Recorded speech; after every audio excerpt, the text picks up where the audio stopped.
Good afternoon, everyone. We're excited to be here on tonight to have an opportunity to be able to share with you all about community health. We're excited about sharing community health and all that's involved with community mental health in particular.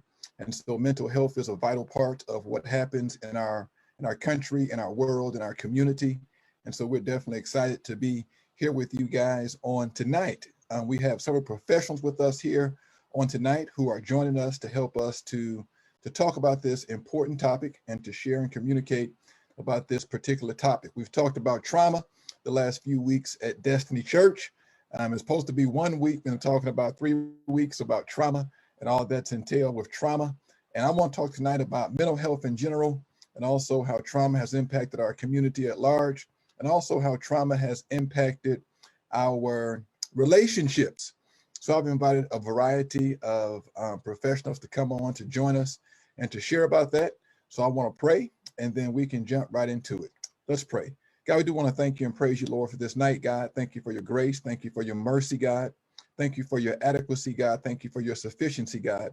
I want to pray now, God, that, Lord, you would use this time, God, to inform us, to impact us, God, and direct us, God, on how to help stem the negative impact of mental health in our community. I want to pray, God, that you remove the stigma of mental health or mental challenges, Father. And I pray, God, that we can get the assistance and the help we need and be encouraged about it, and know, God, that you provided your gifts in the lives of people, God, to help impact us. It's in Jesus' name, pray and ask it all. Amen. Amen. Well, we got a great panel of hosts tonight. I want to invite our hosts to share who they are and what their expertise is, and a little bit about themselves on tonight. So who will go first?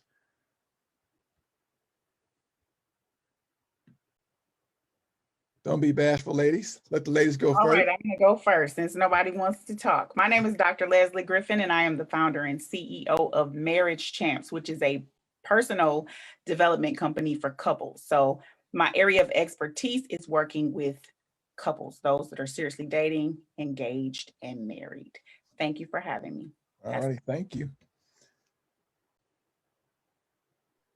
So I guess that's my cue too then, huh, Dr. Griffin?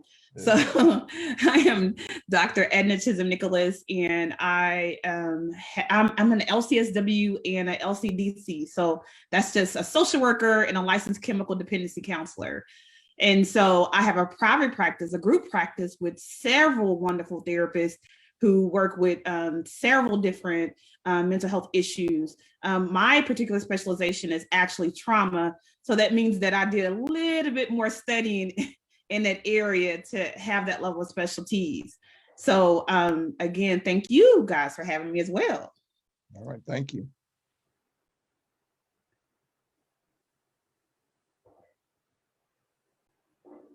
There we go. So, hey, my name is Dr. DeAndre Blewett. I'm a psychiatrist here in the beautiful city of Fort Worth. I'm the co-founder of Cardinal Psychiatry Medical Clinic. And I am a physician who just enjoys all things mental wellness. And so I'm always excited to be a part of panels like this, especially interacting with people who do such good work for the community. So I'm just excited to be here and happy to contribute in any way that I can to add value.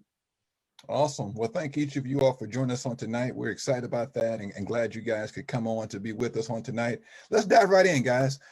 What is the state of mental health in America right now? So when I think about the state of mental health in America right now, I think about, there's already the theorists and the researchers and media already saying that mental health is kind of the second pandemic right now. And so really what I think about is that mental health is important, and not only a way of saying that there's always something that has to be wrong when there goes to mental health. Your mental health is important in general. So how I feel, how I think, my thought process, and how those things impact me or others is that general mental health. Mm-hmm. Now, when I think about the state of mental health and where we are now, it's safe to say that most of us have been impacted in some capacity to where there has been something that has impacted our mental health to make us say that, hey, I think there's something going on a little bit with my mental health. I think I'm, a little bit more worried or a little bit more stressed or a little bit more sad or any of those things. So we got to look at the fact that mental health is something that's really kind of more to the front for it, more so than any other times. And so I think about that. I think about mental health is just here and it's just kind of in our face even more so now. Okay. Dr. Blewett, Dr. Griffin, do you want to add anything to that? I think Dr. Chisholm Nicholas pretty much summed it up. I do think that when it comes to mental health, I think that the pandemic itself has caused people to pay more attention, if you will, to mental health issues. And I think that is because people are needing to find ways to deal with their mental health. So I think it's a good thing in that the pandemic has sort of forced people, if you will, to address mental health issues. And I think that it's starting conversations about mental health and helping to destigmatize mental health overall. So that's what I think. Okay, awesome. Now, I think the second part of that question, we talk about the state of mental health in America at large, but I think that there may be some distinctiveness, some uniquenesses when you talk about mental health in the African-American communities. Can either of you all speak to that? So I think that now when we think about Black America, one of the things that I think about, I remember first kind of, doing research in mental health and kind of realizing that even as there's things that come up in African-American community, there was this like Leslie talked about, Dr. Griffin talked about, that stigma that goes along with getting help. And so now I do feel like there are some things that in a community we're starting to look at to say, hey, it's worth us having, and hey, there's worth some time for us to spend that time to seek treatment. So, but there's another part of that. And so the other part of it is that we are still experiencing some level of trauma, meaning that for a long time, I know that there's so many things that are happening even in America that we watch and that we see and that we experience. And I always talk about in terms of, even as we watch these things aren't new. They're more or less now, you can see it on the video or you have more accessibility in social media where it's shown. And so I try to look at it as it relates to Black America, it's twofold. So now I am watching what's going on with this person and I'm empathetic, and there's this vicarious trauma or the secondary trauma that happens when I watch it. And then there's this there's also this trauma that's going inside of me because I can relate to it.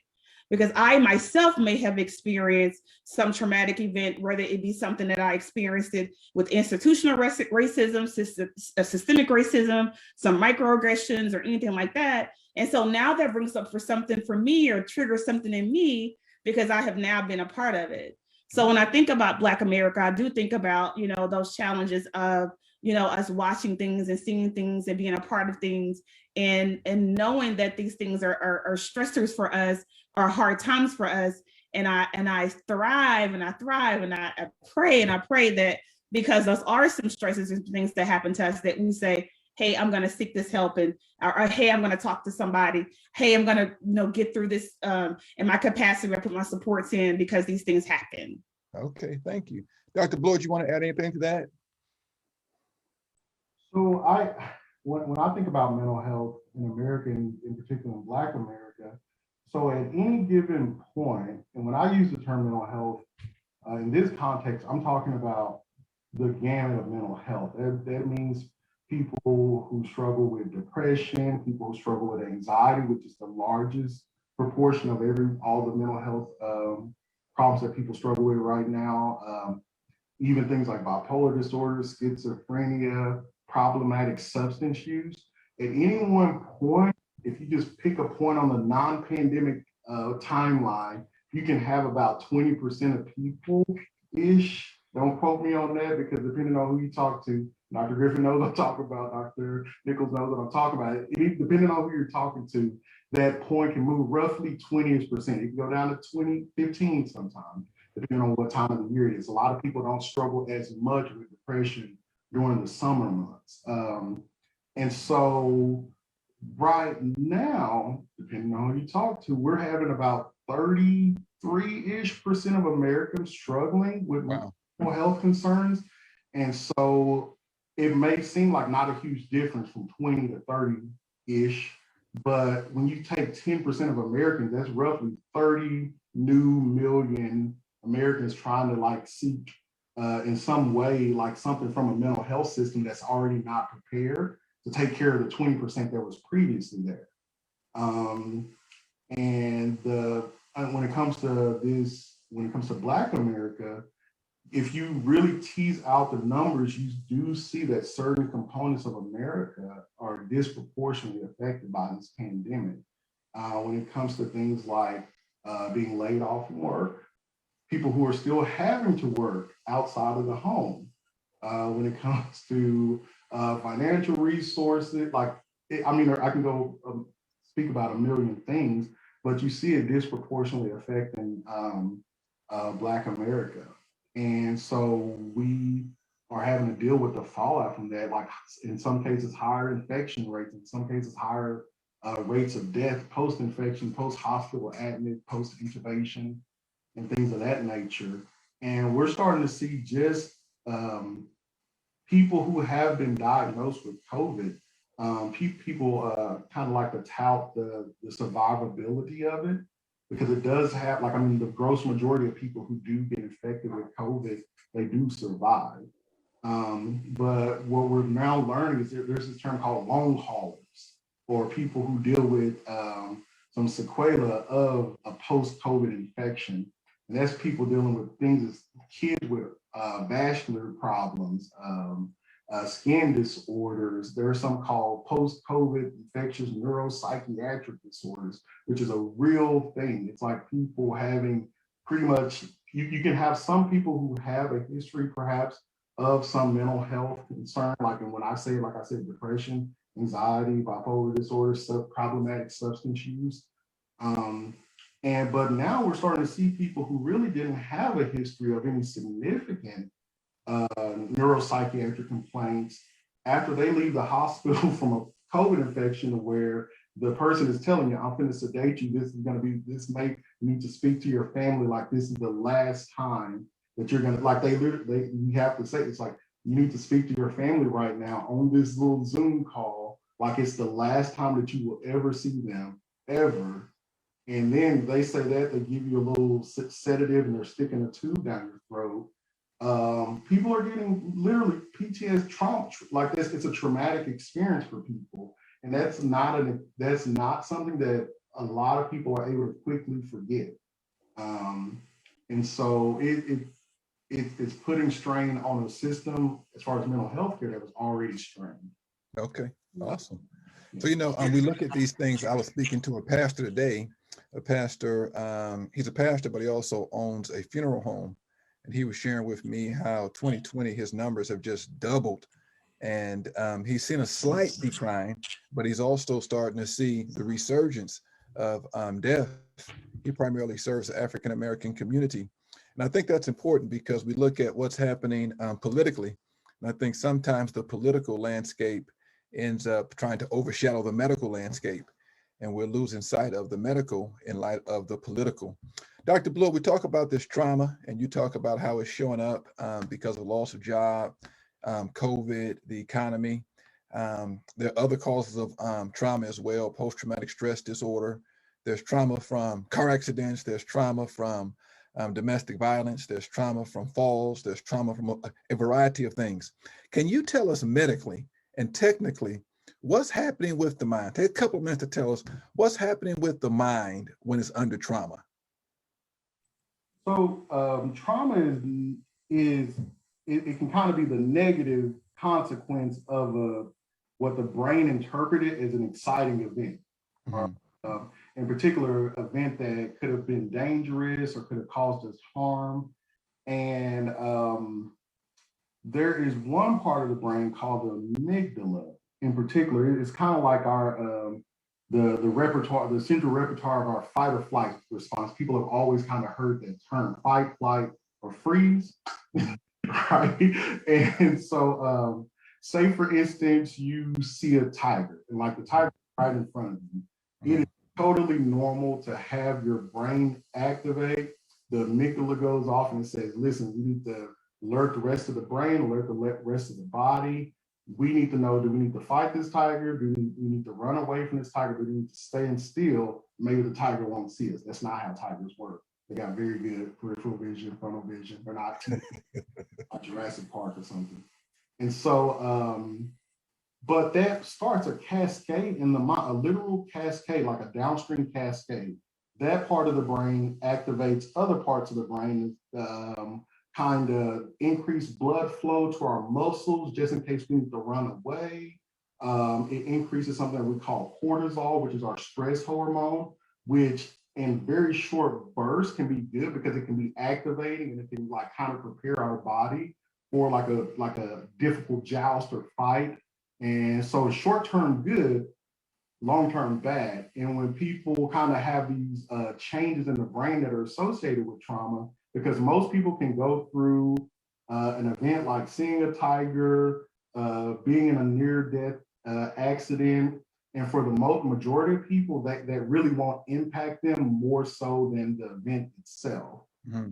But you do have this certain subset of individuals who the neurology of their brain can kind of change because of that, the wiring even, and that cortisol that I mentioned, which is our stress hormone, is only supposed to be elevated for a short amount of time. And these individuals, it can go up and stay up for days at a time. And your stress hormone is activated when you're not in a stressful state. You can imagine that wouldn't be very good for the body. And it gets to the point to where you've changed the brain so much that previously, remember, I said you physically saw a tiger and it activated those cascades. Now you can see a photo of a tiger, activate those same cascades just in a similar way. You would think that the tiger was there itself. And it's like the brain is not able to kind of turn off those things. And we kind of help that out from a mood perspective with psychotherapy can help kind of change those pathways, medication can help and do some things. And so that's kind of how we approach from there. I'm trying to be general because I know you like a lot of neuropsychiatry, but I don't know how everybody else feels about it. You know, it's actually fascinating to me to hear about it. And like, you know, we often think about trauma and mental health. And sometimes I think we just make it totally just a matter of changing your behavior. But I think that when we understand that there's something mentally happening, there's something internally happening. So it's not just a matter of changing your behavior. It's not even a matter of just changing your mind.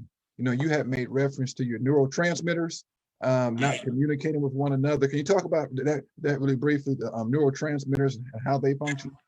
Yeah, and so when it comes to the mind, like we used to, in theory, separate the mind from the brain. Mm-hmm. For psychiatrists, our board exam is through the American Board of Psychiatry and Neurology. Like we don't separate the brain from the mind anymore, really. Mm-hmm. We know there are certain behavioral components when it comes to mental health care, but at the same time, there are structural changes that occur in the brain. And depending on the disorder, we can see those changes in medical scans now, in MRIs, in head CAT scans and things of that, in particular MRIs. But we can see it on like different technology spectrums. And we can see the changes that do occur in certain mood disorders. And one of the theories that people have is called the Monoamine Hypotheses. And pretty much the way that our brain kind of talks to itself is through a neurotransmitter system.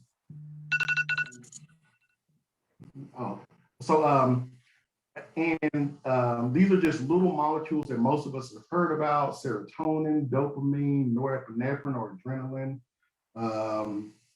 And what happens is this part of the brain talks to this part of the brain by releasing that neurotransmitter, and it kind of sends a signal over. If those transmitters are too low, that signal does not make it from point A to point B. And when your brain can't communicate with itself, we can interpret that as symptoms of depression and anxiety in some cases. And so that's one of the modalities that we use medication to kind of get those back up. But it's more complicated than that because it works on other systems as well. But it kind of goes to show, it's like when I was talking about that amygdala sending the signal off to the rest of the brain saying, hey, there's a tiger. When there's a photo of a tiger, this part of the brain needs to have enough neurotransmitters to tell the amygdala, like, hey, calm down. It's just a photo of a tiger, not an actual tiger. But if you can't transmit that signal, then everybody else is like, hey, there's a tiger here, which is, in actuality, there's really not. Okay, awesome. So Dr. Nicholas and Dr. Griffin, how does trauma untreated potentially impact marriages and romantic relationships? Dr. Griffin, you want to lead us off on that one? I think that the easiest answer is that if you think about what Dr. Blewett said about us, when we are traumatized, our brain is traumatized, and we, our brain kind of the amygdala is hyperactive, or we always sense danger. When we are in relationship with our partners, it's sort of always on the defense, if you will.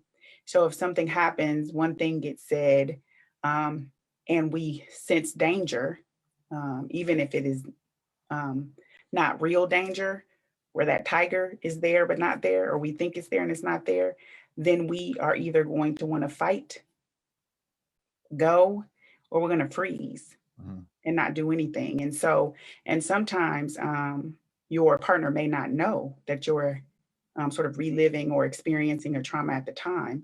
And sometimes the person may not even know that they are triggered, that that's how their brain is working or wired. If you've never addressed any kind of trauma that has happened in your life, then you kind of go along not knowing, if you will, that you have a traumatized brain. So if that's how if you don't recognize it and you don't get help for it, then you will go into relationships still traumatized, and then you sort of transfer that trauma. Dr. Edna was talking about secondary trauma and that kind of thing. So you may do something or say something or cause a traumatic event or experience to happen for me based on your trauma. So it is very important for, I think, even going back to Dr. Blewett and talking about African Americans and mental health, I think that on some level, we have all experienced trauma.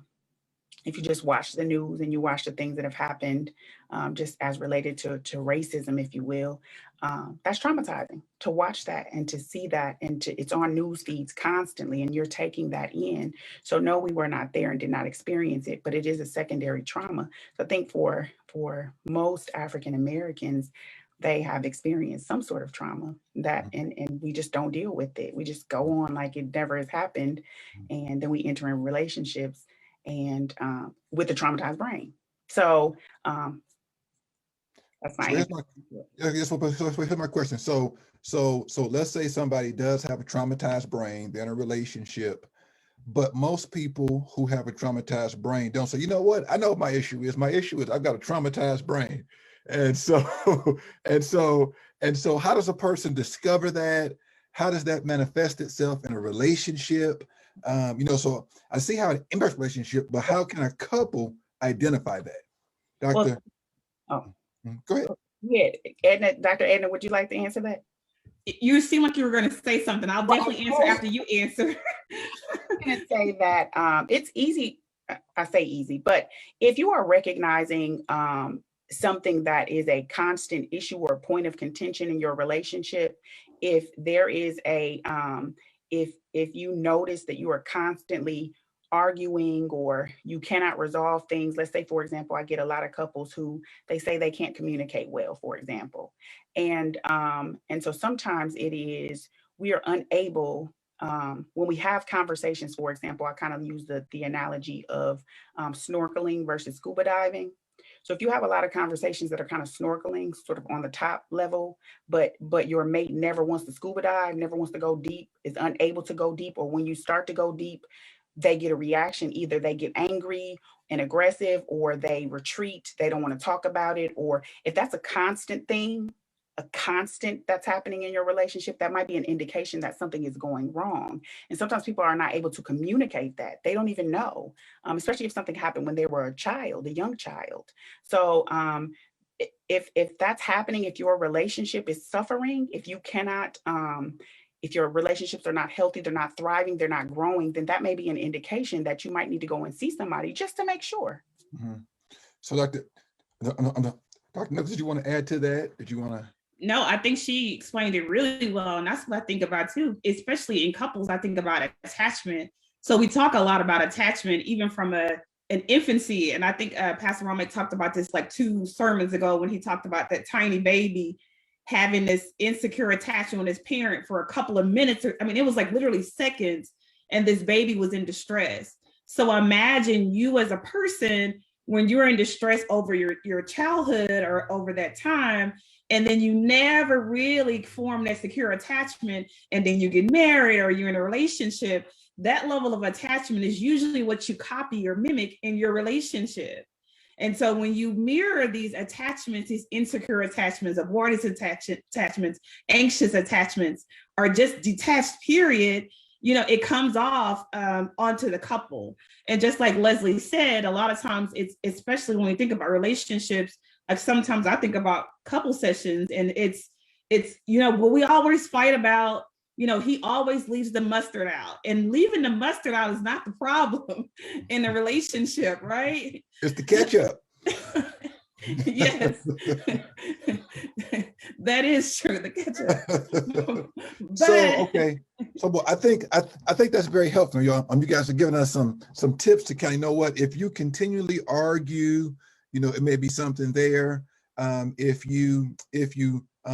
one of the people get irritated when you start to go beneath the surface and go a little bit deeper, and then that amygdala starts throwing an alarm, and that person doesn't want to go there and get angry at that, that's good. So who do they go to? So what's the first step? So for someone who's never been to a psychiatrist or a psychotherapist, they'll know the difference. What's the first step they should take? Dr. Blewett? So I'm an integrated care psychiatrist, and so I always recommend like going to your primary care provider. They are the most underappreciated, like as far as like the physician specialties. They have to know everything. They have to be able to treat everything, and so they're kind of like the quarterback of the medical system. Mm-hmm. And so, say for instance, a patient comes in and it's like they're experiencing things like this, and if they bring up some of these concerns to their primary care provider, they tend to either treat or street. Like, and that's either they're going to start them on some type of medication for anxiety, or they're going to street them to another provider. Typically, they go to a psychotherapist first, and then if that is not helpful, they tend to come to a psychiatric provider like me or another prescriber profession. And so typically PCP, therapist, then psychiatrist. That's okay. the I like to see people go in. But I mean, if symptoms are severe enough, where like sometimes patients come in with so much distress, like a lot of people who have trauma drink excessively because it helps with the anxiety. Mm-hmm. And in that case, it's like you would probably need to start with me and start with the PCP. And they'll probably send them to me, and it's like we're going to do psychotherapy as well while I'm kind of medically managing some of that stuff as well. Mm-hmm. Dr. Nicholas and Dr. Griffin, can you all tell us, don't use any names, but tell us how you all have seen these, the effects of trauma influence a relationship. I know for some families, if they're in a military family or they're in a law enforcement family, that you may see a high incidence of divorce or difficulty in relationships. Tell about how you guys have seen that, and give some scenarios on how you all have treated trauma, whether it's post-traumatic stress disorder or other types of trauma in relationships. Would you like me to answer, Dr. Sure. Oh, Pastor Womack. Okay. I could go on and on, but I think that primarily there are just myriad of situations and circumstances where trauma kind of impacts or influences. So like, I can give you an example of a couple that I have that have children, and one person was sexually abused. And so she doesn't like her kids to go to sleep over or to do anything. And the father is like, why can't they go? That's fun.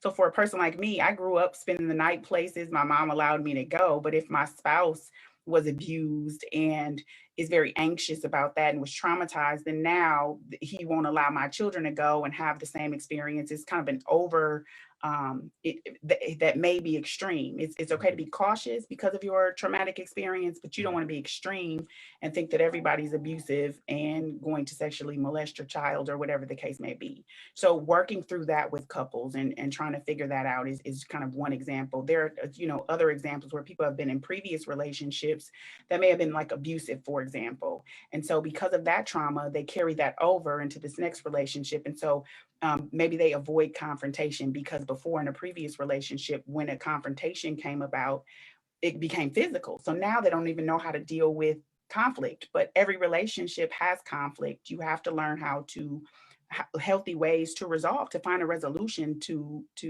disagreements. And a person who's been traumatized and has negative experiences trying to manage conflict, they don't want any parts of that. So they may go to just trying to appease and just trying to keep peace and just trying to, there are so many different factors and variables that impact the way that people relate. Mm-hmm.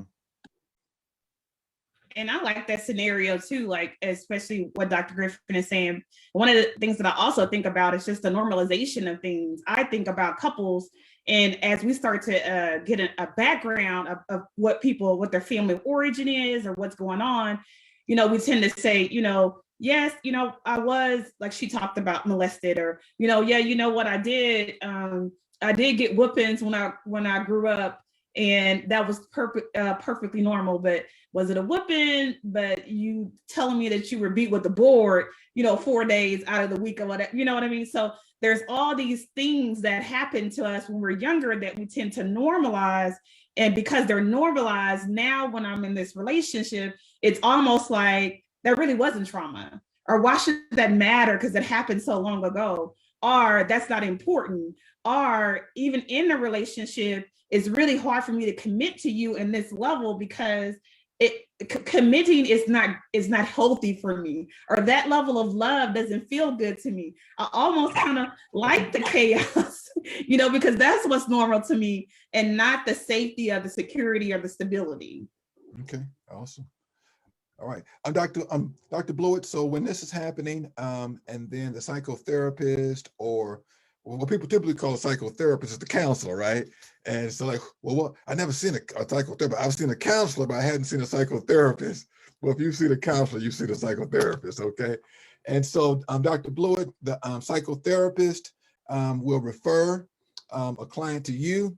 How do you determine what medication is needed, how long they should be on that medication, and how to get them going and get them started? So this is why I love my friendly neighborhood psychotherapists, because they'll do a lot of the hard work for you.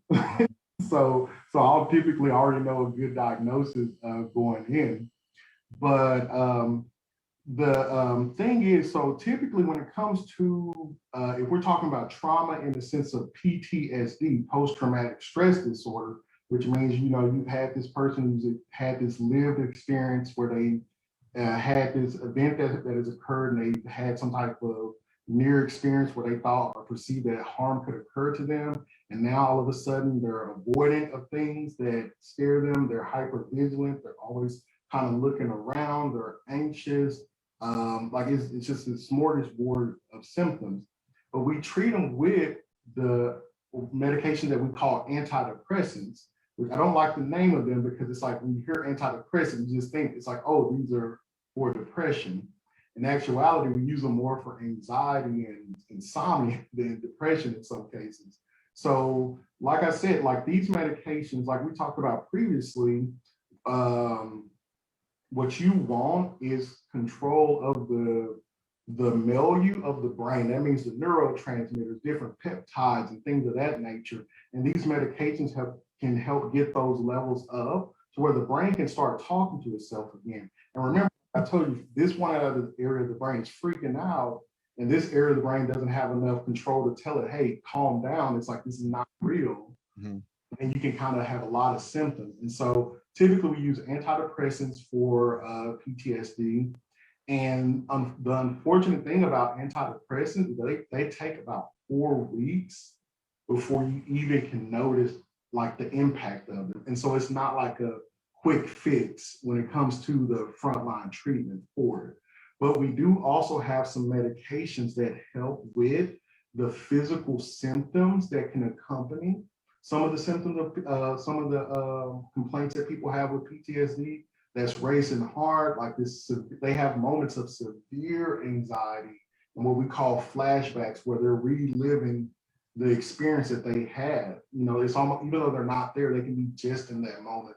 The smell of burning leaves can remind them of a campfire that they almost lost their life in, you know, or the smell of a burning leaf can remind them of a burning house fire that they were caught in whenever they were younger. And so we use medications like antidepressant. We have some medication that help with the physical symptoms of anxiety for a while that are non-addictive. We tend to stay away from the addictive stuff for PTSD now, because if you give them some of those things, then they can have a bad psychotherapy experience where they're not able to fully get out of it what they should be able to. Okay, awesome. Well, guys, this is great. This is exciting. You know, we'll be talking about relationships and trauma, and how trauma impacts people. How do you know when a person is starting to heal up? How do you know when their mind is starting to be rewired? And so if someone comes to you and you're putting together a treatment plan, what type of directions, you know what, let me kind of tell you, what, we're going to start off here and then we'll come back and here's going to be the first milestone. Here's the second checkpoint. How do you give them direction, and how do you know how long they should be treated, and how that progress should look? So when it comes to psychiatry, it's like what we kind of step in at is the point where there's some loss of functionality. Mm-hmm. That's whenever your mood complaint, in particular, if we're talking about PTSD, that means this diagnosis is interfering with your ability to function in a manner that you desire to function in day-to-day life. And that presents in many ways. You can't get in a car because you've been in a significant car accident. We know you're getting better, of course, one of the symptoms of getting the car again. So it's like, we know we've done some type of intervention to help you out with that. Or you have some people who literally, I have patients who can't go to the grocery store because of a bad experience. And so we'll literally, like, I mean, one week, it's like, we're going to drive to the parking lot. Mm-hmm. We have no intentions of getting out of the car whatsoever. Then we're going to drive, and then one day we're going to get out of the car. We're just going to walk to and touch the cart return thing, and then we go back. And so you know that you set these little treatment mile markers of places to where it's like they hope to get, and places that they want to regain functionality. Because if I have a patient who has PTSD and they want to avoid the grocery store for the rest of their life, now that we have things like Amazon Prime and grocery store delivery, it's like, why treat them if they never want to go back to that place again? Like, it hasn't really caused a loss of functionality if it's not something that they desire to do. Mm-hmm. Of course, if it's not in a pathologic manner, of course. Okay, got it. So, Dr. Nicholas and Dr. Griffin, let's begin to unwind this down. Why don't you all talk about the role of the family when you're treating individuals? I think about the role of a family as essential, because when you think about it, when you're going through something, to have a level of support system to be there to support you only makes it even be more successful to get to the healing process that Dr. Blewett is speaking of. And so I also talk about, when I talk about family, that it's important that people know what that is, because some people will say, hey, I don't have, this a healthy relationship with my parents or whoever it is, but there's this other connective. Maybe you're close with some people at your job, you're close with your church family. That's still family. So the potential to just be connected with family actually is a positive influence for you to get towards the healing process. Mm-hmm. Dr. Griffin, did you want to interject some there? Okay, awesome. And so, guys, I want to thank you guys. I think we've covered the questions that we had anticipated for tonight. Why don't you all tell everybody how they can come and get in contact with you as a follow-up to this. We've been promoting you guys. We have this thing called a treatment card, and I'm sorry, a trauma card. And so we have a trauma card. It outlines the some things that I've covered from a biblical perspective, but then it also has these professionals that you can make contact with privately and personally. And if you can just text trauma, you can text trauma to our text number there at the church. I don't know the number, I'm sorry. It's in my phone listed, but I'll find the number. You can text trauma there. And if you text trauma there, you'll get our trauma treatment card. It'll have each of these people on there, and you can make contact with them to see how to take next steps and what those next steps should be, and to get in line with the appropriate person. And as I share, if you're part of the Destiny family and this becomes an issue for you, we want to make sure that you can get what you need. Text trauma to 817-587-4408, 817-587-4408, 817-587-4408. And for those of you all who are on Facebook right now, I'm sure they're typing that into the chat as well. And so why don't you all share with us some parting words and how to get in contact with you? I'm going to go first because I like Dr. Blewett's analogy of the quarterback, because I think that I am much more like that, because I don't do counseling anymore. I'm more of a coach. And when I'm working with couples, my goal is to really help them develop skills. But one of the things that I do is assess where they are. So if it's something where they need more intervention than skills building, then I refer out. That's when I'm going to pass the ball to Dr. Edna, because that's something that needs that needs a different skill set, and that needs more specific treatment. So for me, I am, sort of the first person in line to say, hey, can you kind of give me an idea of what's going on, and let me assess to see where you are. I kind of use an instrument to kind of assess where couples are. And if it's something that needs intervention, then I'm going to say, I am not the one to be able to help you, because it's a little bit more than you guys can't communicate well, and you need to develop skills to do that. You need to deal with some trauma first, and then come back to me, and I can teach you how to not just scuba, but snorkel and really get deep. Okay. So that's who I am. If you want my information, again, I own a company called that's marriagechamps.com. My phone number is 682-238-0485. If anybody has any questions, anything related to marriage, dating, anything like that, you can contact me. Again, that's 682-238-0485. Thanks, Pastor Womack. Thank you. So of course, we talked about we having a group practice. So it's probably about myself and 14, 15 other therapists that are there as well. And so what I want to mention, even as the parting words, is just that, like, it's okay to be able to ask for help. It's okay for you to be able to say, hey, I'm struggling with something. Hey, there's something going on. Or, hey, this has been hard for me, and reach out. I think the hardest part about it is sometimes we're in it alone, and we begin to deal with it alone, talk to ourselves alone, and all of that good stuff. And we don't have anything to bounce off of but ourselves. And that doesn't always work out too well. So that's impactful. And the other part of it is I try to mention to people sometimes too, because I feel like, it's really the stigma is there, because you feel like there's somebody going to do something they're harmful to you, or somebody will do something to where that information is not kept confidential. But we are bound by confidentiality, meaning that we're not going to go out and share your information based off you come in and tell us. In fact, we're more apt to hold it than your best friend is. And so just understanding you have that person who's out there to be able to assist you in those processes and really get you to where you need to go. And I always use this example.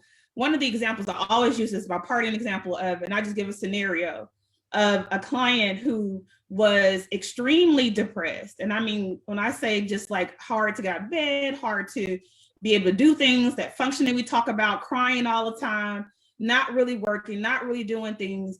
And I remember them just kind of working through stuff in sessions. And when it was time for departure time and time for termination, I remember him turning to me and he started laughing. And he goes, Dr. Edna, I was a mess when I first came in, huh? All that crying and all that stuff or whatever. And I smile at him and say, no, you aren't. And he says, but guess what? Now I'm closing $1 million projects, right? So this is a big deal. So I start here. And because I was able to process through my stuff and get through my stuff, now my productivity is higher in another aspect of my life and even in relationships. So I say that you can reach us at we are at Authentic Counseling Coaching Center. Our number is 817-330-9656. And affordability shouldn't be an issue too, because we actually have some contracts with, several agencies and even school districts, meaning like if your kiddo goes to Fort Worth ISD and you don't have insurance, Fort Worth ISD has a contract with us to where they'll pay your child to to have services with us. Same thing with Crowley ISD. And the thing that I love about Crowley ISD too now is they're not saying not only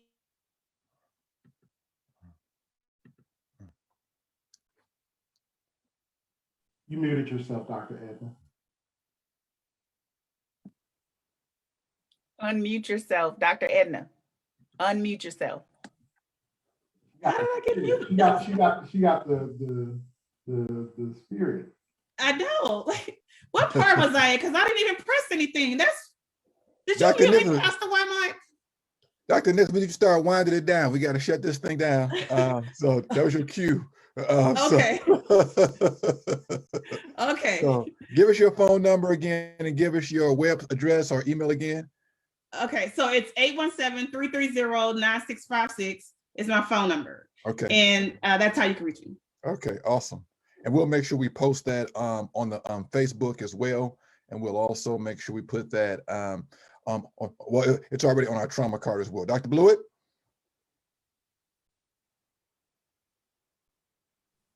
There it goes. Hey, well, so I guess my parting words would be it's better to get in sooner rather than later when it comes to a mental health profession, whether that's going to meet your PCP briefly, to talk about your symptoms, going to meet with a psychotherapist, or at the terminal end, meeting with a psychiatrist like me, because our system is already taxed. And so if you've been experiencing what we reference as symptoms of depression or sadness, which are uncommon for you, and they've been lasting more than 2 weeks, you need to reach out to someone. If you've been having anxiety for more than a few months, you need to reach out to someone. If you're having problematic substance use, you're drinking more than normal, you're smoking more than normal, it's like all those things, I think at least deserve a kick of the tires when it comes to the overall concept of mental wellness. Because if you try to come into our current mental health care system in a moment of crisis, the odds of you having a good experience, especially as a Black or brown person, are very, very slim, because it's like our system is already not set up to handle crisis well. And unfortunately, certain people from certain populations can have an even limited experience when it comes to receiving quality care in the moment. So get in sooner rather than later. I'm Dr. Blewett. I own and operate Cardinal Psychiatry here in Fort Worth. The website is cardinalmhc.com. I tried to figure out, I can't remember our number off that, but cardinalmhc.com. Awesome. Well, thank each of you all, Dr. Edna Chisholm Nicholas, Dr. Leslie Griffin, Dr. DeAndre Blewett. Thank you all so much. If you all want to get our trauma treatment card, you can text us, text trauma to 817-587-4408, 817-587-4408. And we have each of these professionals' numbers and email addresses listed there, so you can get that as well. Dr. Blewett, you taught me a new illustration tonight. You talked about how the dopamine is low and the serotonin is low. And so I guess that's the brain being dehydrated of the hormones it needs, huh? And so, anyway, guys. He chews up neuroscience. He chews. Okay. Say that again. I say you chew up neuroscience like an insatiable med student. Well, guys, thank you all so much. We appreciate you all. Let me pray for us. God, thank you for this day and this time. I pray, God, for each person that's listening and that will hear this. I pray they get the help and the care they need. In Jesus' name, I ask it all. Amen.